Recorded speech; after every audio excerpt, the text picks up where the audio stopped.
Hi friends, Friday అంటే June 14న Manchu Vishnu main lead గా చేస్తూ నిర్మిస్తున్న చిత్రం కన్నప్ప నుండి టీజర్ రిలీజ్ అయింది. ఈ మూవీలో ప్రభాస్ ఒక ఇంపార్టెంట్ రోల్ చేస్తున్నారు.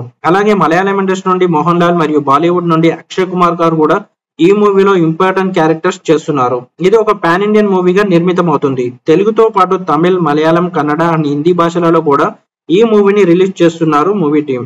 అయితే రిలీజ్ అయిన టీజర్ బాగానే అనిపించింది. ప్రొడక్షన్ వాల్యూస్ అండ్ గ్రాండియర్ చాలా బాగా ఉన్నాయి. సినిమాని హాలీవుడ్ లెవెల్లో చూపించడానికి ప్రయత్నించారు మూవీ టీం. మంచు విష్ణు గారు ఒక కొత్త లుక్ లో కనిపించారు ఈసారి. అలాగే ఫైట్ సీన్స్ గానీ, మూవీ లొకేషన్స్ కూడా చాలా గ్రాండియర్ గా కనిపించాయి. కానీ కన్నప్ప మనం ఇంతకు ముందు చూసిన కృష్ణరాజు గారి మూవీలా అస్సలు అనిపించదు. అసలు మన నేటివిటీ కనిపించట్లేదు. ఎక్కడో ఫారిన్ లో జరుగుతున్న ఫీలింగ్ వస్తుంది. అండ్ మంచు విష్ణు గారి యాక్టింగ్ లో కూడా ఆ ఈజ్ కనిపించట్లేదు. ఏదో పెద్ద మూవీ చేస్తున్నామని చేస్తున్నారో తప్ప చూసేవారికి ఆ ఫీల్ అస్సలు రావట్లేదు. కన్నప్ప అంటే ఒక భక్తి మరియు అతని త్యాగం గుర్తొస్తాయి. కానీ ఈ టీజర్ లో అలాంటివేమీ కనిపించట్లేదు. కన్నప్పని ఒక ఎదురులేని వీరుల్లా చూపించారు. జస్ట్ కన్నప్ప అండ్ శివుడి రిలేషన్ మెయిన్ ప్లాట్ గా పెట్టుకొని మిగతా స్టోరీ మొత్తం మూవీ లిబర్ట్ తీసుకొని వేరేలా చూపిస్తున్నట్టున్నారు. బట్ ఇది ఎంతవరకు వర్కౌట్ అవుతుందో చూడాలి. ఆదిపురుష్ కూడా ఈ విధంగానే తీసి పరువు తీసుకున్నారు. మళ్ళీ అది రిపీట్ అయితే మాత్రం ప్రేక్షకులు అస్సలు క్షమించరు.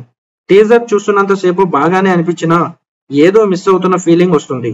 అక్కడక్కడ కొన్ని కెమెరా షాట్స్ చాలా ఓల్డ్ స్టైల్లో ఉన్నాయి.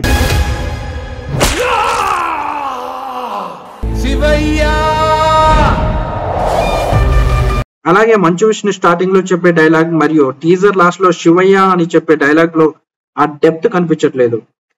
అండ్ మిగతా విషయాలకు వస్తే అక్షయ్ కుమార్ గారు శివుడి క్యారెక్టర్ చేస్తున్నట్టు కనిపిస్తుంది. అలాగే ప్రభాస్ గారు నంది క్యారెక్టర్, మోహన్ లాల్ ఒక ట్రైబ్ లీడర్ గా కనిపిస్తున్నారు. అండ్ మోహన్ బాబు గారు కూడా ఒక క్యారెక్టర్ లో కనిపిస్తున్నారు. సో ఫర్దర్ గా movie updates and trailer release అయినప్పుడు మూవీ గురించి మనకు ఒక క్లియర్ ఐడియా వస్తుంది. ఇది ఇంతవరకు టీజర్ లో కనిపించిన డీటెయిల్స్. ఈ టీజర్ చూసిన తర్వాత మీ ఒపీనియన్ ఏంటో కామెంట్ సెక్షన్ లో చెప్పండి.